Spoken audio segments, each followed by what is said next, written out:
Professora Mariane Junqueira, livre-docente de História dos Estados Unidos.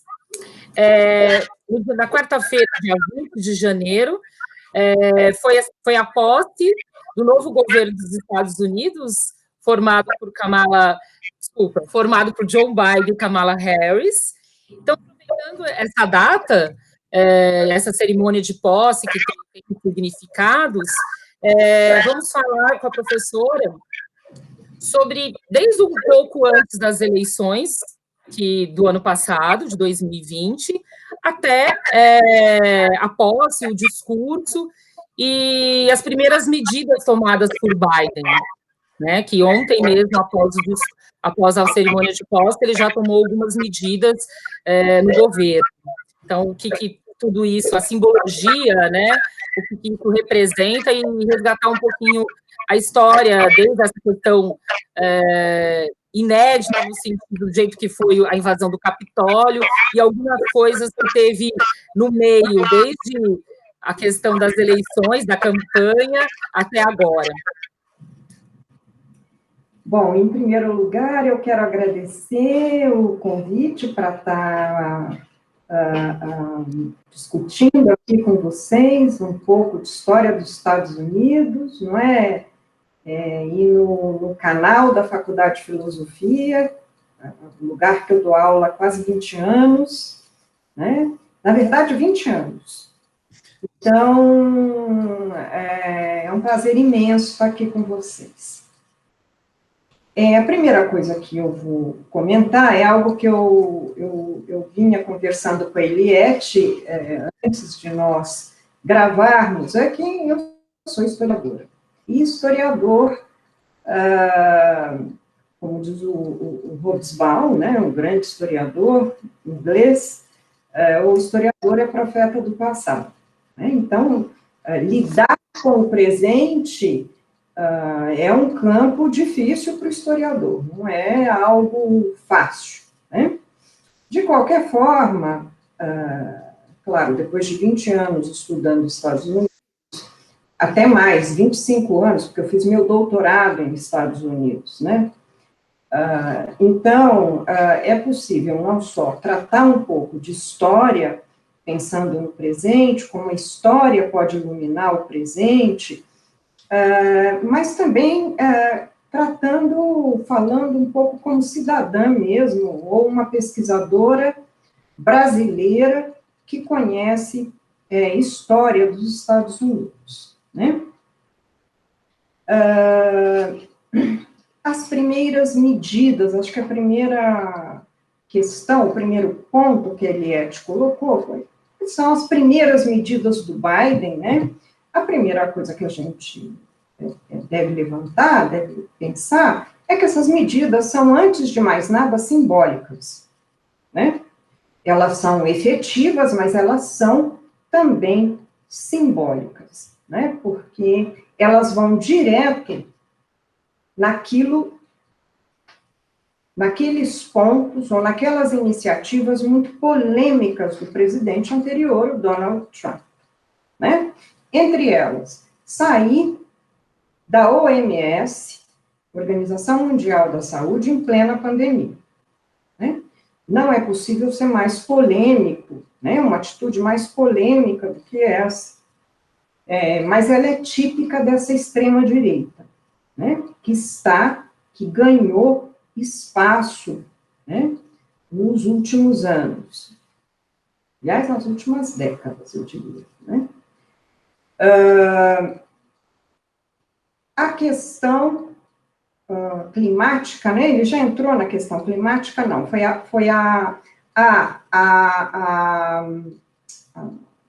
Ele assinou algo contra o banimento, eles chamam de Muslim ban. O Trump também, numa atitude polêmica, ele proibiu viagens de vários países muçulmanos e da Coreia do Norte. O Irã, o Tchad, a Somália, o Iêmen e por aí vai. E mais a Coreia do Norte, né? Que é foi uma medida muito polêmica. Então, o Biden revoga isso, né? E a polêmica também dentro da questão da imigração, que era um tema recorrente do Trump no início, depois isso mudou um pouco, foi o muro com o México. Então, ele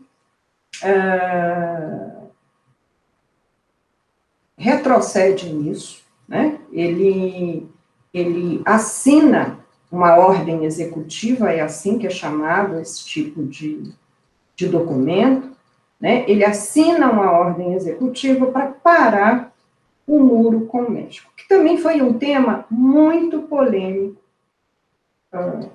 instalado pelo presidente Trump, né?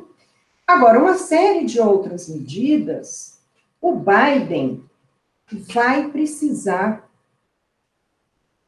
ter o acordo do Congresso. E aí é algo que nós podemos tratar um pouco do futuro, né? O Biden certamente terá grandes dificuldades, né? Ainda que o Partido Democrata tenha ganho nas duas casas, o Senado está dividido, 50%, 50%, né? Isso significa que os democratas têm que negociar e têm que ganhar todos os democratas, né? Então, não vai ser fácil ali os acordos no Congresso, embora a presidente do Congresso seja a vice-presidente, a Kamala Harris, né? Então, daria 50 mais 1, ele terá dificuldades no Senado. Né? Então, o Biden tem uma série de questões pela frente, uma série de crises que se entrelaçam, né? Ainda que ele assuma com capital político, não há dúvida, aliás, todo mundo que assume, qualquer presidente que assume, ele tem esse capital político inicial, né? Mas eu penso que o Trump, com todas as polêmicas que ele criou, né? E também essa invasão do Capitólio reforçou esse capital político do Biden. Vamos ver como é que isso vai se desenvolver, né? Claro, aí falando do futuro, né? Como eu disse para você, a gente consegue discutir aqui as encruzilhadas que ele está, né? Essa pandemia deixada pelo Trump, né? Todos os problemas relativos à pandemia deixados pelo Trump. Por quê? Porque o Trump não via ou não tratou a pandemia como algo federal, mas sim como algo estadual. Ou seja, para muitos ele tirou o corpo fora e deixou tudo na mão dos estados. Alguns creem que os Estados Unidos perderam, de alguma forma, o controle da pandemia. E eu acho que é isso que o Biden está querendo também mostrar, que é possível ter controle dessa pandemia. Vocês imaginem que, por exemplo, morreram na Segunda Guerra Mundial 400 mil homens, né? Mulheres também, mas mínimo. Na Guerra Civil de 1861, 1865, que foi a guerra em que os norte-americanos tiveram o maior número de baixas, morreram 625 mil homens. É considerada a guerra com o maior número de mortos em que os Estados Unidos já se envolveram, né? Tem, inclusive, um estudo recente de historiadores quantitativos que dizem que é bem mais do que isso. Mas o que é consolidado e é consenso por parte de alguns historiadores é que 625 mil mortos e um número bem maior de feridos, mutilados. Então, estou falando aqui de duas guerras, tá? Na gripe espanhola de 1918, vamos falar agora de pandemias. Na gripe espanhola de 1918, cerca de 50 milhões de pessoas, é o que se estima, né, morreram no globo. 675 mil nos Estados Unidos. Os Estados Unidos já passaram, nessa pandemia do coronavírus, os 400 mil. Imagina-se que no próximo mês eles tenham mais 100 mil mortos. Então, é provável que a pandemia bata aí em todos os tops, né? Bata em todos os números de guerras e pandemias nos Estados Unidos. Ou seja, é muito sério, né? E também eles tiveram lá, como nós aqui no Brasil, um presidente que desacreditava a pandemia. Então, uma das coisas que dava para perceber ontem na posse era exatamente Trump e família sem máscaras,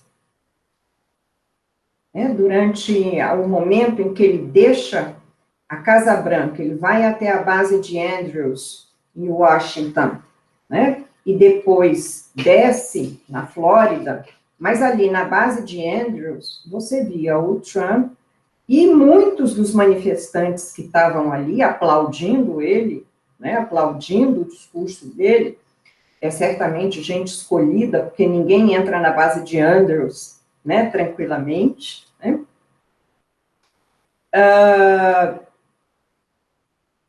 Todos sem máscara. E se você fosse ao Congresso, a hora que as câmeras deixavam a base de Andrews e ia para o Congresso, você já começava a ver pessoas do Partido Democrata, do Partido Republicano, todos chegando com máscaras.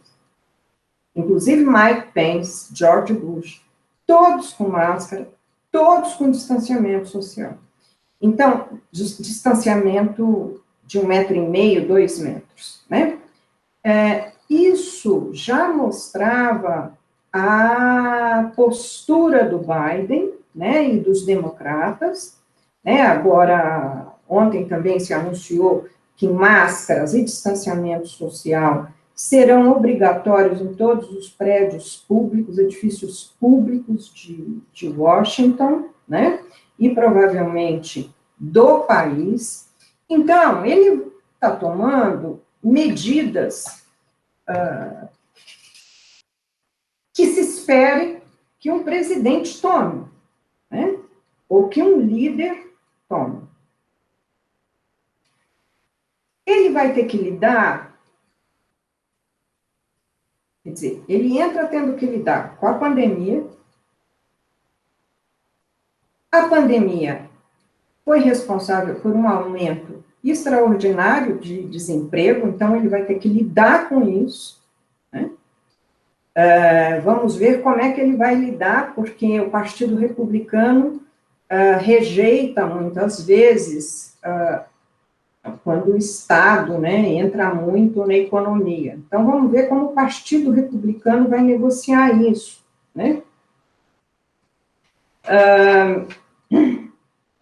A questão da imigração, eu já falei com vocês, né? O problema climático, ele deve voltar para os... Ele já afirmou, né, que volta para o Acordo de Paris, e isso vai nos atingir diretamente, porque ele é anti-desmatamento acelerado, né? Então, não só ele, mas esse é o programa também do Partido Democrata, né? Agora, essas questões todas já foram ditas e repetidas, né, pelas redes de televisão, pelos jornais, né? E penso que a questão política será bastante séria para o Biden, que é a polarização do país. né? Você imagina que aqueles homens que entraram no Congresso, invadiram o Congresso, são pessoas que creem que o Biden é ilegítimo, é um presidente ilegítimo, né? Então,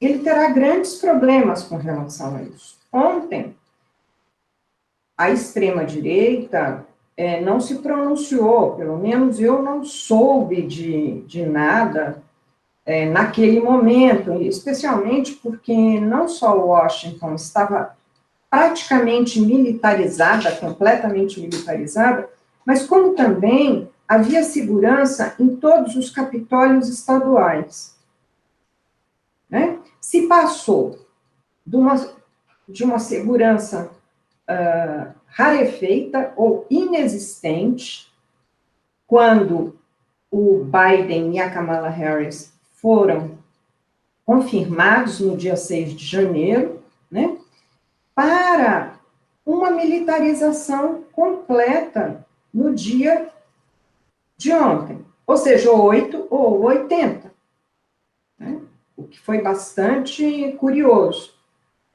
Tá? E o que chamava atenção no dia de ontem era o temor de que houvesse partidários do Trump e partidários dessa extrema-direita entre as forças militares que deveriam garantir a segurança de Washington. Então, a questão está muito tensa. E o Biden assume um pouco essa panela de pressão. Né? Panela de pressão que ficou muito evidente aí na invasão do Congresso. Eu não sei se nós podemos começar a falar dessa invasão ao Congresso do dia 6. Acho que sim, professora. A gente pode falar do que você escreveu no seu artigo no Jornal da USP no último dia 15 de janeiro, né? Alguns pontos que você levantou, o ineditismo dessa invasão, do jeito que foi, eu acho que é importante, porque até independente, se não tivesse essa invasão, já ia ter conturbado, a posse já ia ser diferente, porque não ia ter o presidente antecessor, mas eu acho que a invasão, ela mudou um pouco o cenário, né? Transformou mais tenso o cenário, né? Essa questão da militarização, eu ouvi algum comentarista falando que tinha mais militares lá, no momento, ao redor, tudo, do que militares fora dos Estados Unidos, em vários lugares, né? Se fosse juntar em alguns lugares. Então, eu acho que é um elemento a mais dessa tensão que já estava no ar, com Trump falando que não legitimava o processo eleitoral, e o Capitólio acho que foi um ingrediente a mais, e até que isso acabou fazendo o segundo impeachment, o processo de impeachment do Trump também, né? A primeira coisa que seria interessante marcar é a facilidade com que aqueles homens da extrema-direita, porque em geral eram homens brancos, né? A grande maioria era de homens brancos que invadiram o Congresso, a facilidade com que eles entraram no prédio. Eu fiz pesquisa na Biblioteca do Congresso, já por 2 vezes, em 2005 e depois em 2018. Em 2018, eu passei 4 meses estudando na Biblioteca do Congresso, fazendo pesquisa na Biblioteca do Congresso. Em 2005, eu passei 6 meses lá. Não é fácil entrar naquele lugar, tá? Inclusive, como pesquisadora, eu sou pesquisadora daquela biblioteca, eu sou registrada lá.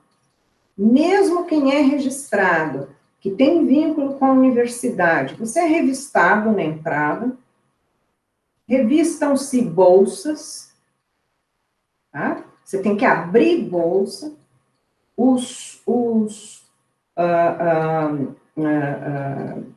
a segurança da porta do Congresso abre a sua bolsa, em geral, com uma varinha, eles verificam o que tem dentro da bolsa, isso na entrada e na saída, né?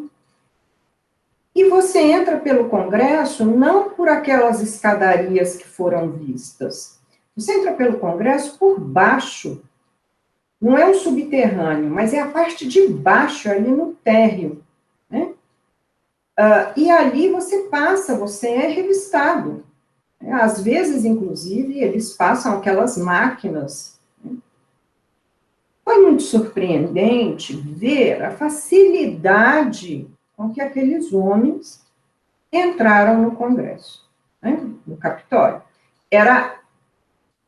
Ficou claro que eles tiveram, obviamente, ajuda interna para poder entrar ali, né?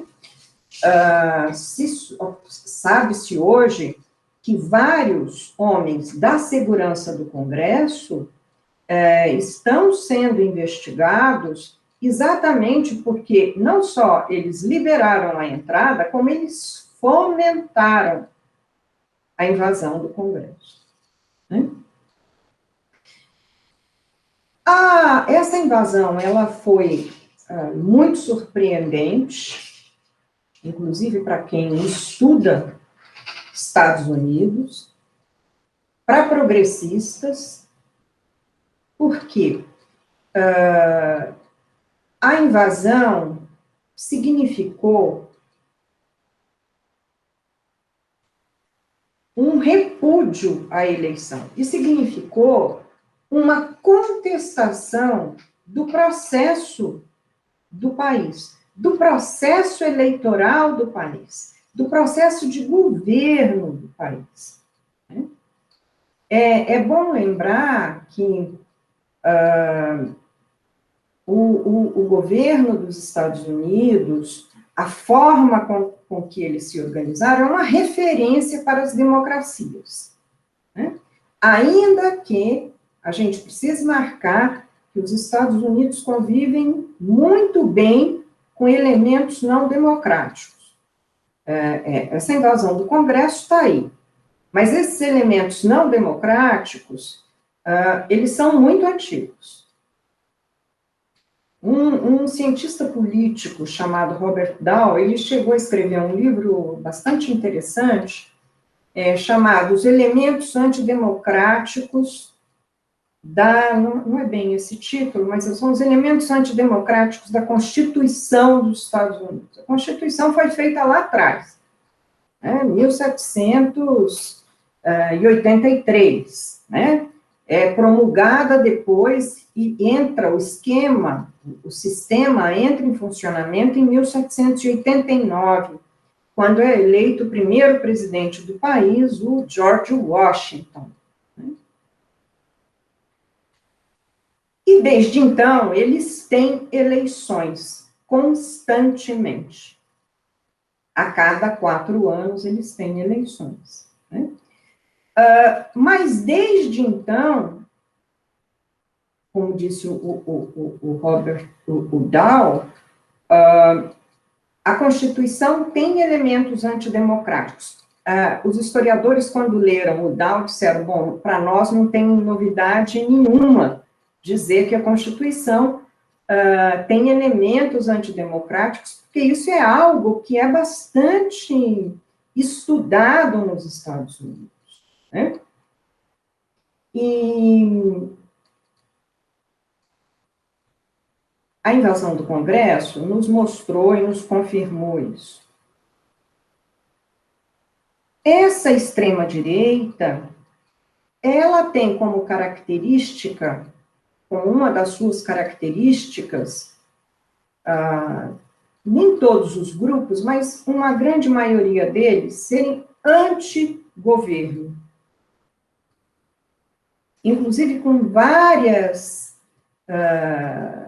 teorias conspiratórias. Eu me lembro que nos anos 90, um grupo de extrema-direita que vivia em Montana, chamado de Free Man, e só para mostrar para vocês como isso é antigo.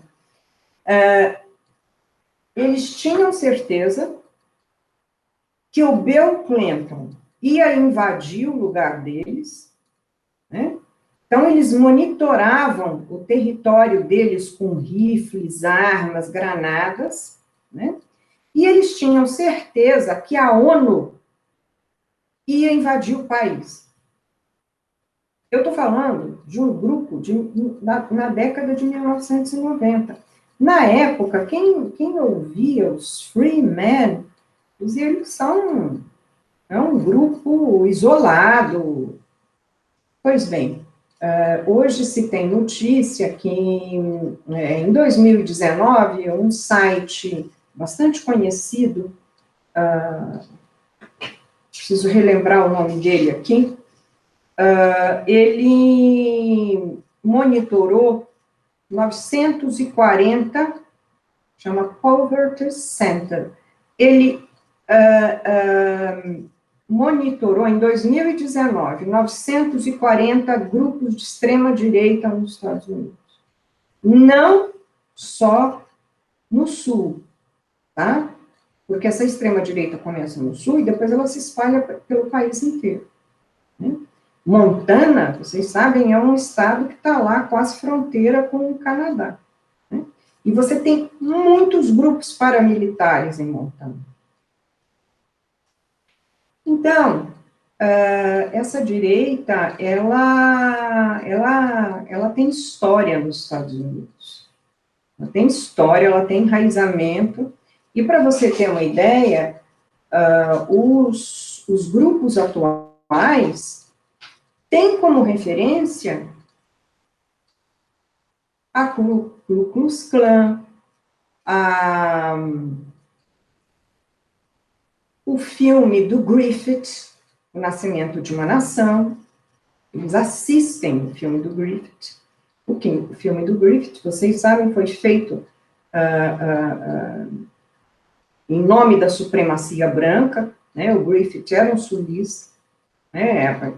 Ressentido também com a derrota do Sul, né? E esses símbolos dessa extrema-direita do 19, o Klux Klan, o Skin Knight of White, Camellia, White League, esses grupos do século XIX, eles são referência hoje para esses grupos atuais. Então, na invasão do Congresso, você dava para notar várias referências a esses supremacistas do 19. Por exemplo, a bandeira confederada foi destaque na mídia, né? Ou seja, a bandeira confederada, eu ouvi, inclusive, que era a primeira vez que a bandeira confederada estava no Congresso. Não é verdade. A bandeira confederada já esteve no Congresso, mas não com esse sentido. Porque a bandeira confederada, ela foi e é símbolo do nacionalismo sulista, né? Só que ela esteve na invasão do Congresso com outro sentido, como um símbolo um símbolo apropriado pela extrema-direita, né? Para vocês terem ideia, eu escrevi isso naquele artigo da USP, os Marine Corps, usavam símbolos dos confederados até junho de 2020. Sempre com honras militares, lembrando do velho Sul, né? Claro, tem sempre algo de ressentimento, né? Mas essa bandeira é usada também com outros sentidos, não apenas com o que a gente viu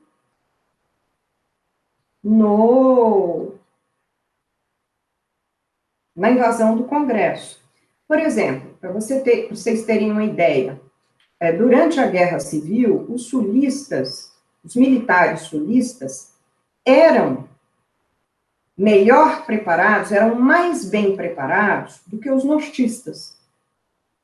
A academia de West Point estava na mão deles. Então, não é à toa que os militares sulistas de hoje também se remetem aos militares sulistas de então. Agora, muitas vezes, todos esses símbolos são usados, sim, com o intuito de levantar os projetos supremacistas brancos, racistas, tá?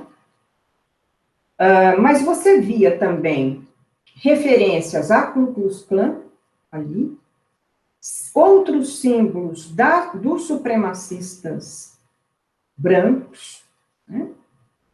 Então, outras apropriações que essa direita está fazendo é do período da independência. Eu vou deixar agora um pouco a invasão do Congresso para voltar a ela já já. O movimento Tea Party, que é raiz e que é fonte dessa extrema-direita, né? Porque aí, quando a extrema-direita domina uma parte do Partido Republicano, é com o Tea Party, né? O Tea Party chama Tea Party Movement. O Tea Party nasce ou surge ali depois da crise de 2008, né? E após a eleição do Obama em 2009. Eu lembro que na eleição de 2008, quem é que concorria? Barack Obama, né? Com o vice Joe Biden, né? E McCain, pelos republicanos. Quem era a vice? Sarah Palin, que era do Tea Party, era o nome do Tea Party, né? Então, tinha uma vice de extrema-direita. Então, apenas para mostrar como a extrema-direita capturou uma parte do Partido Republicano, mas eu posso inverter o que eu estou dizendo aqui, confirmando que o Partido Republicano acolheu essa extrema-direita. E hoje eles estão com um problema imenso para resolver. Se o Trump, de fato, montar um partido, isso está resolvido, né? Ainda que eu vou dizer para vocês, nos Estados Unidos é muito difícil um terceiro partido ganhar projeção. Porque os dois partidos, democrata e republicano, são duas forças centrípetas, que traz tudo para o seu centro, né? Então, é difícil você ter, nos Estados Unidos, um terceiro partido que ganha a projeção, porque eles são muito poderosos, têm muito dinheiro, né? Muitos lobistas ali também. Entretanto, nós estamos vivendo momentos de tão grandes mudanças que até isso nós temos que esperar para poder ver. Nada está confirmado, né? Pare foi uma rebelião no século XVIII em que pessoas insatisfeitas, né, muitos de setores médios insatisfeitos, baixos setores médios, no século XVIII, inconformados com a cobrança de impostos na Inglaterra, o país ainda era colônia, eles derrubaram várias caixas de chá no mar. E esses homens que entraram no mar e derrubaram o chá no mar, eles foram vestidos de índios Mohawk. Eu estou falando do século XVIII, tá? De Mohawk é aquele que tem aquele cabelo pessoal chama de moicano, mas aquele cabelo não é moicano, é mohawk. Tá? É o mesmo grupo do tomahawk, né? Tomahawk, hoje é nome de míssil, mas tomahawk era machadinha indígena, né? Aliás, o mundo militar se utiliza muito desses nomes indígenas, né? Então, naquela época, não foram os índios Mohawk que jogaram no mar, eles estavam vestidos de índio Mohawk, exatamente para mostrar o quanto estavam enfurecidos, né? E também para mostrar que eles eram americanos. Os índios Mohawks era algo local, né? E não mais inglês. O Tea Party, então, é sinônimo de rebelião. Não é à toa que um movimento que nós falamos, e que foi um grupo do Partido Republicano, é chamado de Tea Party, né? O nome veio depois de um comentarista de TV dizer, em 2010, se não me engano, que precisava-se de um Tea Party contra o Obama. Porque o Obama estava com vários projetos contra a crise de 2008, né, os efeitos da crise de 2008, e também contra o Obamacare, né, o plano de saúde. Né? Agora nós vimos, com essa pandemia, que os Estados Unidos não têm um plano de saúde público. E as dificuldades que eles estão tendo são grandes em razão disso. Né? Um outro aspecto que foi retomado pela invasão do Congresso, além daqueles da extrema-direita do século XIX, é a data de 1776. Por que eles usam essa data de 1776? No artigo da USP, eu cheguei a comentar a loja dos Proud Boys, que é uma milícia misógina, não entra mulher, ainda que o líder dos Proud Boys seja negro e descendente de cubano. Tá? É a direita da Flórida. A loja se chama 1776. Por que 1776? Porque lembra rebelião, revolução, especialmente rebelião contra impostos de toda a ordem. Né? E lembrar que, por exemplo, a narrativa da nação, que eu falei anteriormente, né? E que é uma narrativa cívica muito utilizada pelos democratas, né? Parte dela está sendo usada por essa extrema-direita. Né? Tea Party, 1776. Lembrando que a narrativa da nação, né, deve ser vista como uma espécie de baú com os bens simbólicos da nação. O que interessa para o analista é compreender por que determinados símbolos, datas, estão sendo usados. Porque um democrata vai usar, na narrativa cívica da nação, 1776, de uma forma, essa extrema-direita vai usar de outra. Então, o que interessa ao analista é compreender o significado disso, porque o projeto dessa gente está aí também, na hora que eles utilizam esses símbolos. O Tea Party era um momento em que essa extrema-direita chega aí num grande partido. Né?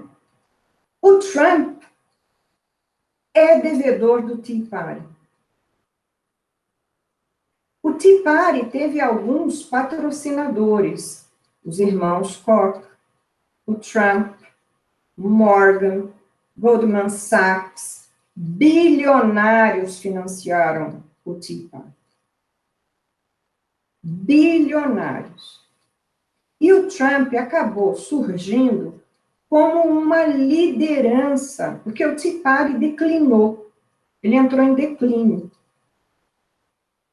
E era um movimento muito descentralizado, ainda que tivesse Sarah Palin, né? A verdade é que o Trump conseguiu aí se tornar um líder dessa extrema-direita, da qual o Tea Party é uma peça muito importante para a gente compreender. Tá? Lembrando algo que eu sempre repito, quando eu dou entrevistas e converso com jornalistas, é que não dá para se falar numa direita nos Estados Unidos. A direita do George Bush não é a direita do Trump. Ontem, inclusive, eu, na cobertura da posse, muitos falaram, imagine, vejam, o Bush está na posse. O Bush não é a direita, não é a mesma direita do Trump. Tá?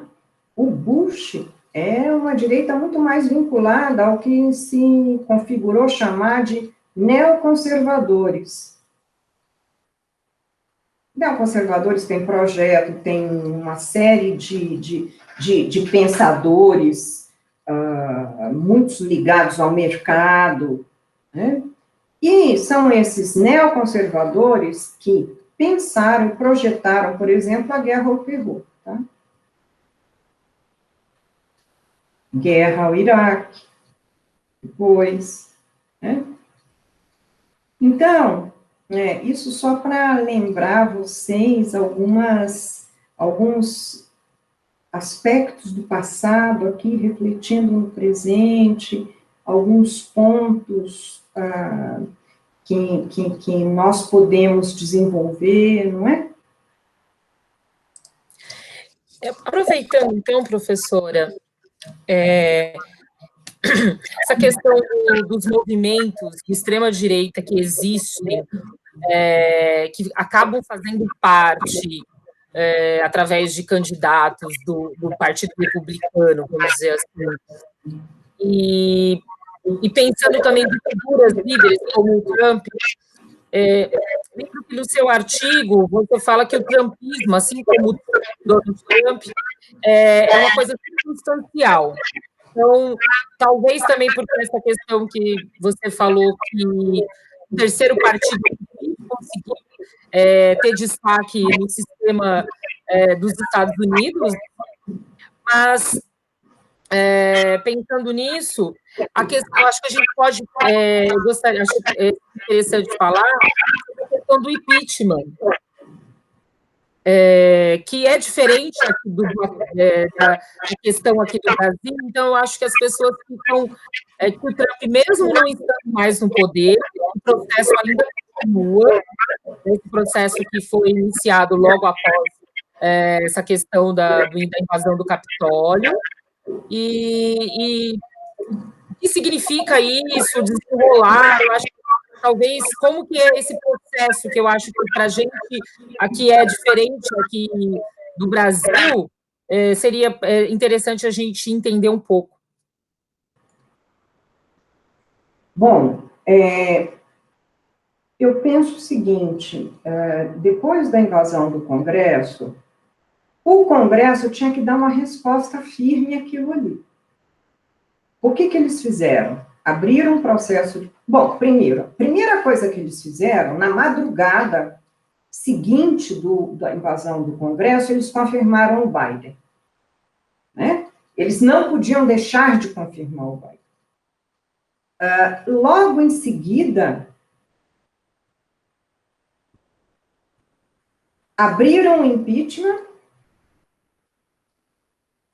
e cercaram quem eles podiam cercar, estão ainda investigando aqueles que estiveram na invasão do Congresso.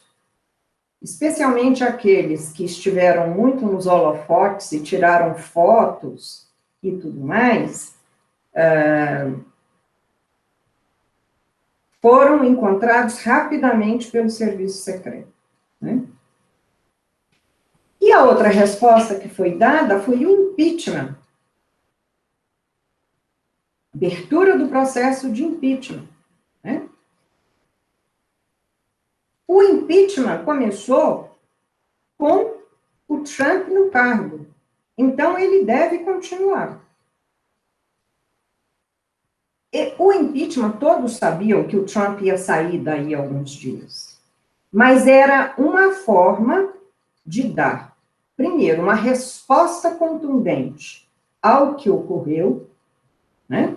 Já que o Trump não renunciaria,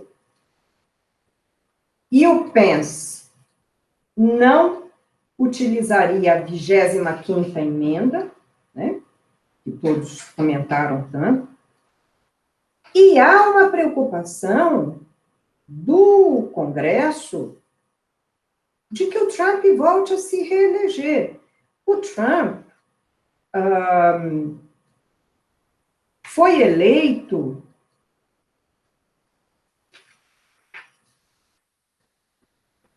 com 71 milhões de votos. 74 milhões de votos.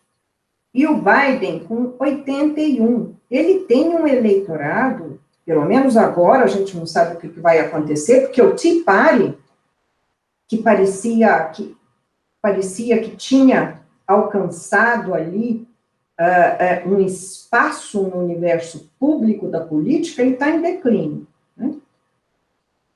O Trump tem eleitores. O Trump pode tentar se reeleger daqui a 4 anos, né?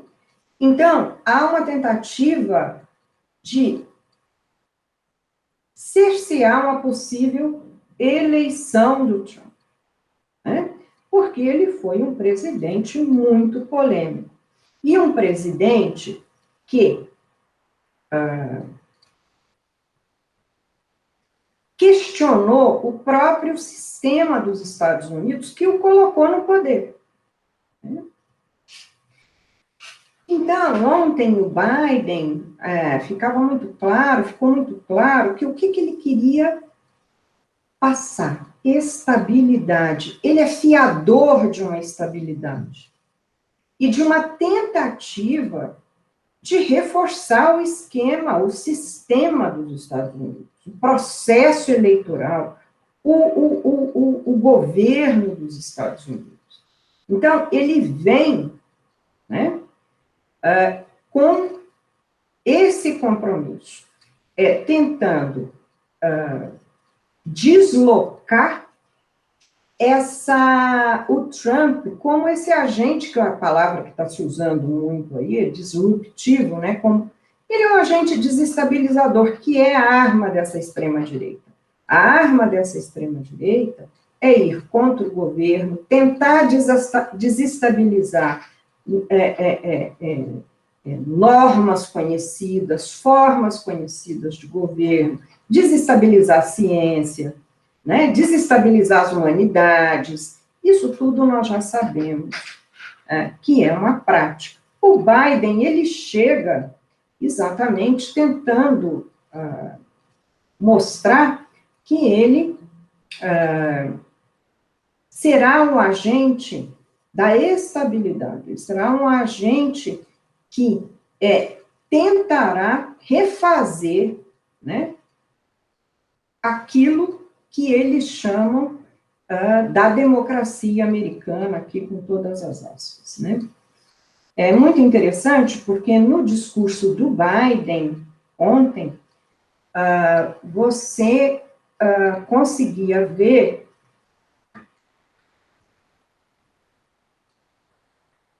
alguns aspectos da narrativa da nação, né? E um dos pontos que o Biden conclama Uma frase que ele diz é: a América foi testada. Pensando no governo Trump, pensando na invasão do Congresso. Esse é um termo muito utilizado quando se trata da narrativa da nação nos Estados Unidos. O que vem a ser a narrativa da nação? É uma versão da história solar, tá? Sem conflitos, em que os Estados Unidos aparecem como um país excepcional, né?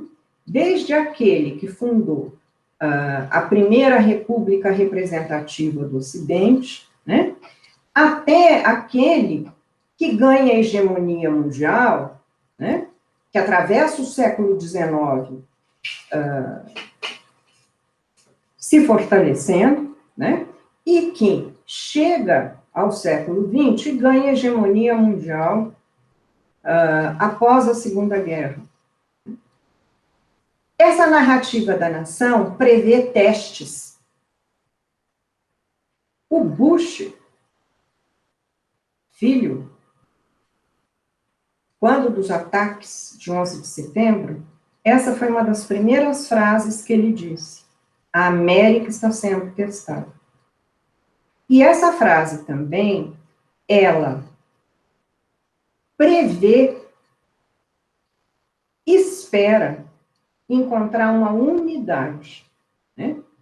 O Bush queria uma unidade em torno do que ele ia, da resposta que ele iria dar, né, aos ataques de 11 de setembro. Igualmente, o Biden está fazendo o possível para mostrar a fratura do país, o país está dividido, e ele tem um discurso de unidade. Todo o discurso dele foi de unidade, né? Se ele vai conseguir, eu não sei, promover essa unidade, porque essa extrema-direita, ela foi ativada. E como eu já disse em outros fóruns, o Trump deu um lugar na política para essa extrema-direita, né? Então, o que essa extrema-direita como é que ela vai se manifestar aí, nós não sabemos, né? Mas ela foi ativada, né? O processo do impeachment vai continuar, né? Falou do discurso do Biden, as principais questões que ele apontou, né? Essa questão dele ser o agente da estabilidade. Eu acho que a gente pode já falar, acho que a gente já abordou bastante coisa, até porque, querendo ou não, sim, se a gente fosse para destrinchar, a gente pode ficar aqui um dia inteiro aproveitando o seu conhecimento, e o assunto também são... eu ouvi esses dias falando dos Estados Unidos, até pelo tamanho, pela quantidade, pelo número da população, ele é um país muito complexo, né? Parece ser simples, né? Uma questão... nem assim, o Brasil, que é menor comparado aos Estados Unidos, não é simples. Os Estados Unidos, porque assim, eu acho que talvez as pessoas imaginam o senso comum que pode ser um pouco menos complexo, porque essa questão de 2 partidos, por exemplo, parece muito binário, mas só que não, a gente sabe que é isso mesmo, é muito complexo. Então, a gente abordou essa questão do Biden como agente da estabilidade. Eu acho que a gente pode dizer também da união, né? Que o Trump, ele atiçava, vamos dizer, explorava muito essa questão da divisão, né? Porque o discurso dele, o governo dele se baseava nessa questão não sei se podemos dizer ódio, talvez, eu acho que acaba sendo, mas essa questão da divisão, e o Biden vem para essa questão da união, estabilidade, vamos lá, democracia, né, que acalou alguma coisa, que a democracia, querendo dizer, não é desse jeito que estava se fazendo aí. E aí, caminhando para as eleições, mas quando a gente teve foi em novembro ainda, que a gente teve a maioria, né, que se deu a maioria no colégio eleitoral, e aí aquela coisa, o que representa o Biden, apesar dele ser um homem branco, né, que está na política há muito tempo, mas tem uma vice que é negra, de origem latina e asiática. Então, o que eu acho que, amarrando um pouco tudo que você falou, o que representa hoje, não pensando de novo, não é um futurismo, mas assim, o que representa a figura desse governo, e aí essas questões, essas novas medidas que ele tomou, né, vamos dizer, novas em termos, que muita coisa ele revogou, né, medidas do Trump. Então, o que tudo isso que até agora está colocado, o que representa para os Estados Unidos? E aí, mais uma coisinha assim, o Brasil vai ter que mudar o seu comportamento nessa política externa. Essa questão até que você falou do desmatamento, que ele é totalmente contra do jeito... Ele falou durante um debate na campanha presidencial, né, essa questão do desmatamento. Acho que a gente poderia pensar o que representa, resumindo, o que representa esse governo, simbolicamente e também efetivamente, porque já teve novas medidas, e pensando agora um pouquinho aqui no Brasil, as consequências. O Bolsonaro demorou muito tempo para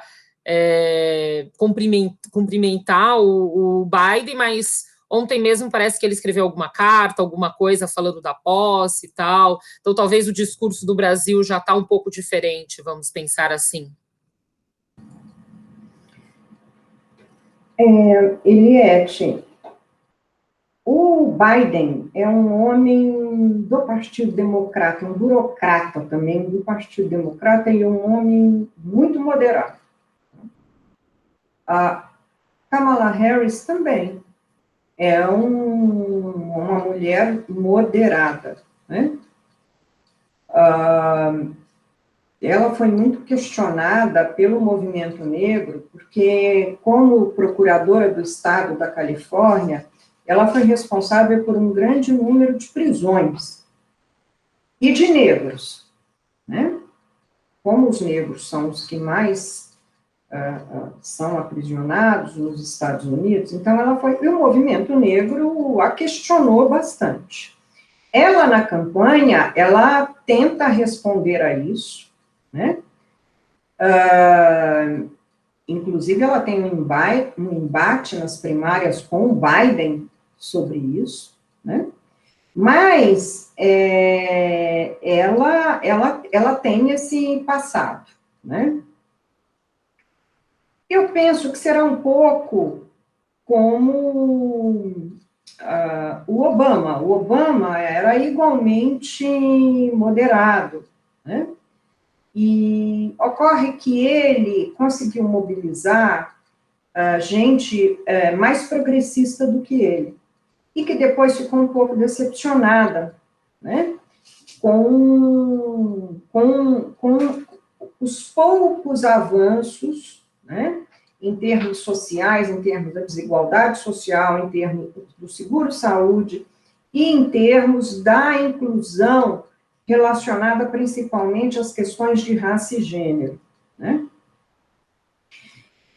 Eu penso que esses grupos, nos Estados Unidos, mulheres, negros, trans, votaram em massa no Biden, e o Biden terá que dar uma resposta a essa gente, né? Ele já tenta dar a resposta, a posse ontem já dizia isso, né? Você tem uma poetisa negra de 22 anos, Lady Gaga, né? Mas tem a Jennifer Lopez representando os latinos, né? A posse já tem uma tentativa de mostrar inclusão, né? E a própria Kamala Harris é a figura central disso, né? Porque a Kamala Harris, ela tem algo muito semelhante ao Obama, ela é multicultural. O Obama fez toda a sua propaganda política não se colocando exclusivamente como negro. A propaganda política do Obama era ele se vinculando ao universo multicultural, né?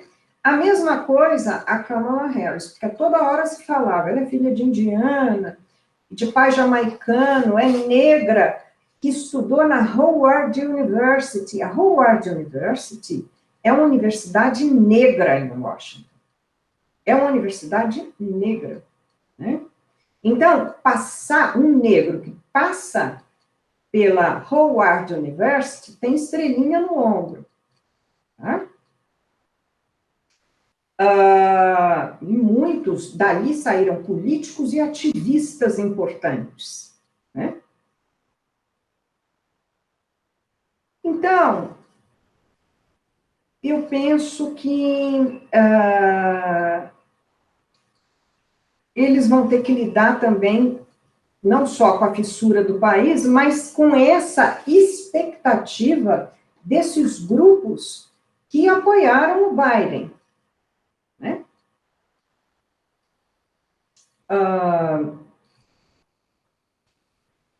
Mas eu tem ainda uma outra questão, que, pensando aí nessa fratura da sociedade norte-americana, né, muito feita por essa extrema-direita, né, é que democratas ali, Biden, e os progressistas, e os moderados, e a direita democrática, luta com armas muito diferentes dessa extrema-direita. Tá?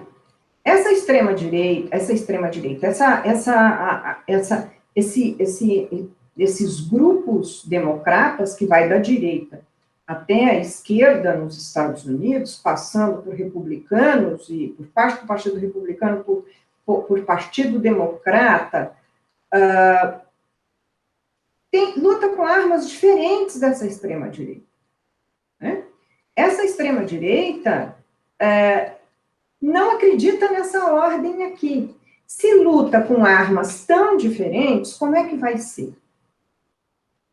Essa extrema-direita questiona o governo. Essa extrema-direita questiona o governo. Essa direita, moderados, e esquerda, democrática, é um processo. Acreditam em processo, em discussão, ela é lenta. E eles não lidam com isso, né? Então, como é que vai ser? Isso é uma interrogação e nós vamos ver como é que vai acontecer, né? Vamos ver como é que essa extrema-direita vai se organizar, né? Porque algo que ficou patente é que o Trump teve muitos eleitores. Como é que vai ser? Né? Ele não levou, mas ele teve muitos eleitores. Ou seja, o imponderável da história está em jogo. Sim, e essa questão de novo, lembrando um pouquinho aqui das consequências que pode ter para o Brasil, né? Claro, a gente, de novo, não é futurologia, mas pensando o que foi falado até agora, até um tempo atrás, como diz o Bolsonaro, foi um dos últimos a parabenizar o novo governo dos Estados Unidos, e então o que pode ter consequências nessa política externa com o Brasil, e aí lembrando dessa questão que passa pelo desmatamento da Amazônia também. Olha, eu acho que tudo vai depender de como estará o governo Bolsonaro, né? Porque nesse momento ele está mais isolado, né? A questão das vacinas isolou, não teve planejamento, não houve não só planejamento, não houve logística, não houve todo o calendário da vacinação que foi colocada, ela caiu por terra, né? Vai depender de como estará o Bolsonaro. Ontem ele piscou. Quando ele cumprimentou, ele esperou o Trump sair, tá? Ele não cumprimentou antes. Mas ele piscou, né? Ele piscou. Vamos ver o que vai acontecer, né? Eu penso que é o seguinte, para o Bolsonaro, ficar mal com a China, ficar mal com a Índia, ficar mal com os Estados Unidos, eu não sei com quem mais ele vai querer ficar mal, entendeu? Porque a inabilidade desse governo é uma coisa bastante surpreendente também, né? Quer dizer, inabilidade, assim, o que mais chama atenção é, além de ser inábil, não pensa nas consequências, não é? Você chuta a China precisando da China, quer dizer, você não pensa nas consequências, né? Então, nós vamos ter que esperar para ver os desdobramentos, mas ontem ele piscou, tá? E acha que vai alguma coisa também, Amazônia, também desmatamento, acho que não vai interferir, por enquanto, também aguardar. E nós temos que esperar o que vai acontecer. Ele é, como eu disse para você, é historiador, é profeta do passado, né? Nós temos que esperar o que vai acontecer, porque é provável que a hora que haja alguma negociação nos Estados Unidos, haja alguma pressão por parte de lá com relação ao desmatamento, né? E em relação ao agronegócio, né? Porque os Estados Unidos é um mercado para o Brasil em termos do agronegócio. Então, não é difícil ter, a partir de lá, alguma troca para comprar soja. Tudo bem, a gente compra soja. Para comprar o desmatamento vai ter que ser isso, né? Como é que está a Amazônia, como é que está.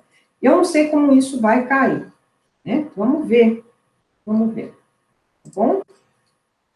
Perfeito, professora. Eu acho agradeço a sua participação, a sua colaboração, compartilhar o seu conhecimento conosco, e se quiser algumas considerações finais sobre o que a gente falou, né, sobre tudo esse contexto histórico que, no fundo, a gente está acompanhando, né, historicamente, acompanhando a história nos Estados Unidos, talvez nos últimos tempos uma transição mais tensa do que, né, nesses últimos, né, de Clinton para o Bush filho, de Bush filho para Obama. Acho que, pensando nesse curto tempo histórico, acho que podemos dizer que é a mais tensa, né?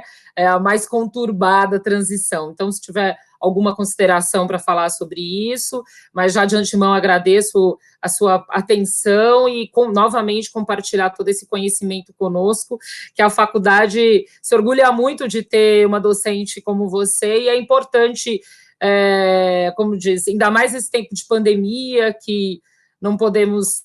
né, é mais difícil fazer eventos presenciais, com certeza não dá para fazer, então a gente ter alguém que, com tanto conhecimento histórico sobre essa questão dos Estados Unidos, para nos lembrar coisas, né, e pontuar questões. Muito obrigada, professora. Muito obrigada. Olha, sobre o que eu posso falar aqui para a gente encerrar?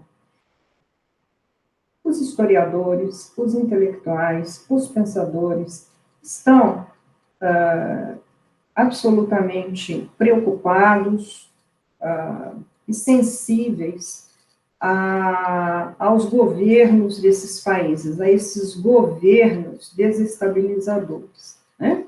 Governos que não acreditam na ciência, que não acreditam nas humanidades. Então, o que eu posso colocar no final é a esperança, pelo menos a minha esperança, de que o humanismo retorne, né, para que nós possamos, de fato, pensar em algumas questões de forma mais empática, né, do que estão sendo feitas desde então, né? O que o Brasil está fazendo, né, é entregar a própria sorte à população em meio a uma pandemia. Então, isso chama muita atenção. Cadê o humanismo? A gente não tem um dirigente que tem algum humanismo, que tem alguma complacência, né? Isso é absolutamente surpreendente, é absolutamente desanimador, né? A nossa esperança é que nós possamos ter aí pela frente dirigentes e pessoas preocupadas com as pessoas. Eu agradeço. Muito obrigada, professora. Nada, que isso.